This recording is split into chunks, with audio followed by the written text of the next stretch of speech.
Good morning from the Nasdaq stock market in New York. I'm Stephen Brown. It's Monday morning. It's a rather quiet start to the week today. Very little news out there. Market futures are pretty much flat. The Dow a couple minutes ago was up 2 points. The Nasdaq was up 0.8 and the S&P was up 0.2. So essentially dead flat this morning is our indication from the market futures.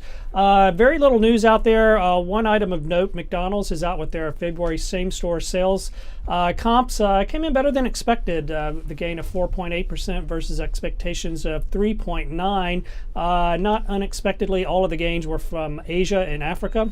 So market futures were higher on that news, but again have since drifted back to the flat line. Asian markets this morning, they're higher following the gains in U.S. on Friday and some regional M&A news. And in Europe, markets are also higher following comments from French President Sarkozy indicating that Europe was willing to assist Greece through its financial problems. That's really all of the news that's out this morning. A couple of items to keep in mind as the week goes on.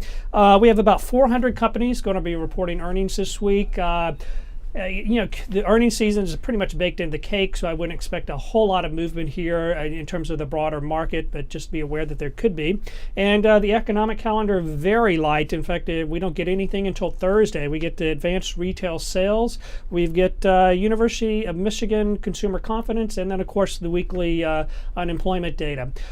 Given the light news on the calendar for this week, there is one thing to keep in mind. We have 5 speeches from Fed officials this week.